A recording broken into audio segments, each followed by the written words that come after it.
மத்தேயு எழுதின சுவிசேஷம் 12ஆம் அதிகாரம். அக்காலத்திலே இயேசு ஓய்வு நாளில் பயிர் வழியே போனார்.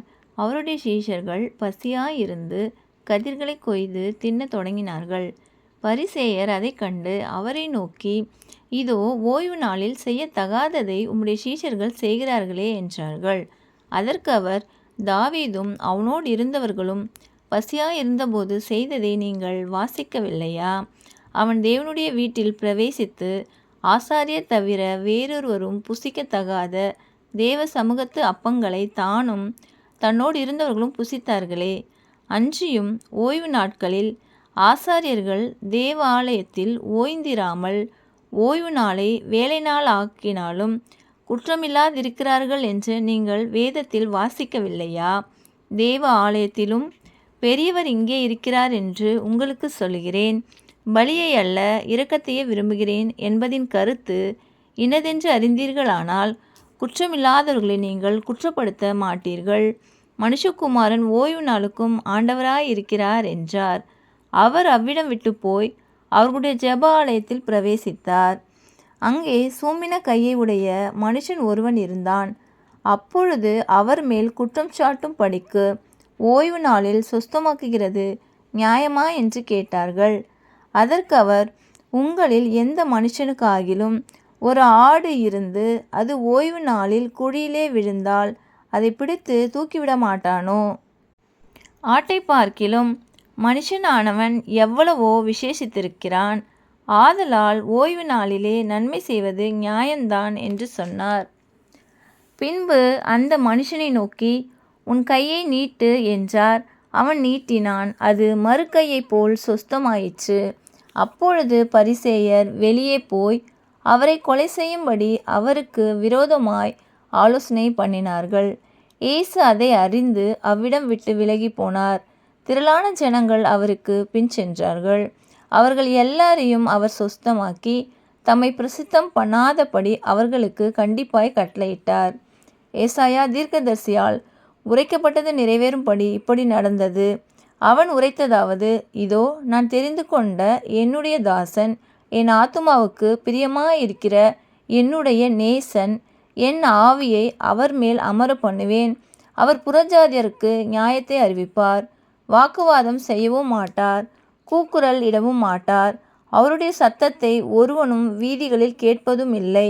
அவர் நியாயத்திற்கு ஜெயம் கிடைக்க பண்ணுகிற வரைக்கும் நெரிந்த நாணலை முறிக்காமலும் மங்கி எரிகிற திரியை அணைக்காமலும் இருப்பார். அவருடைய நாமத்தின் மேல் புறஜாதியார் நம்பிக்கையாயிருப்பார்கள் என்பதே.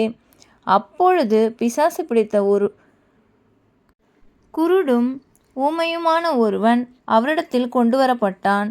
குருடும் ஊமையுமானவன் பேசவும் காணவும் தக்கதாக அவனை சொஸ்தமாக்கினார். ஜனங்கள் எல்லாரும் ஆச்சரியப்பட்டு, தாவீதின் குமாரன் இவர்தானோ என்றார்கள். பரிசேயர் அதை கேட்டு, இவன் பிசாசுகளின் தலைவனாகிய பெயல்செபூலினாலே பிசாசுகளை துரத்துகிறானே அல்லாமல் மற்றபடி அல்ல என்றார்கள். இயேசு அவர்கள் சிந்தனைகளை அறிந்து அவர்களை நோக்கி, தனக்குத்தானே விரோதமாய் பிரிந்திருக்கிற எந்த ராஜ்யமும் பாழாய்ப்போம். தனக்குத்தானே விரோதமாய் பிரிந்திருக்கிற எந்த பட்டணமும் எந்த வீடும் நிலை நிற்க மாட்டாது. சாத்தானை சாத்தான் துரத்தினால் தனக்கு விரோதமாக தானே பிரிவினை செய்கிறதாய் இருக்குமே. அப்படி செய்தால் அவன் ராஜ்யம் எப்படி நிலை நிற்கும்? நான் பெயல்செபூலினாலே பிசாசுகளை துரத்தினால் உங்கள் பிள்ளைகள் அவைகளை யாராலே துரத்துகிறார்கள்? ஆகையால் அவர்களே உங்களை நியாயத்தீர்க்கிறவர்களாய் இருப்பார்கள். நான் தேவனுடைய ஆவியினாலே பிசாசுகளை துரத்துகிறபடியால் தேவனுடைய ராஜ்யம் உங்களிடத்தில் வந்திருக்கிறதே. அன்றியும் பலவானை முந்தி கட்டினால் ஒழிய பலவானுடைய வீட்டுக்குள் ஒருவன் புகுந்து அவன் உடைமைகளை எப்படி கொள்ளையிடக்கூடும்?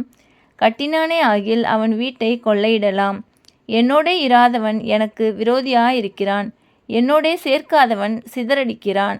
ஆதலால் நான் உங்களுக்கு சொல்கிறேன், எந்த பாவமும் எந்த தூஷணமும் மனுஷருக்கு மன்னிக்கப்படும், ஆவியானவருக்கு விரோதமான தூஷணமோ மனுஷருக்கு மன்னிக்கப்படுவது இல்லை.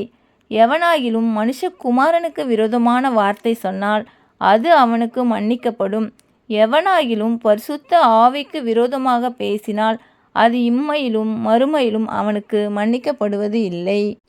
மரம் நல்லதென்றால் அதன் கனியும் நல்லதென்று சொல்லுங்கள்.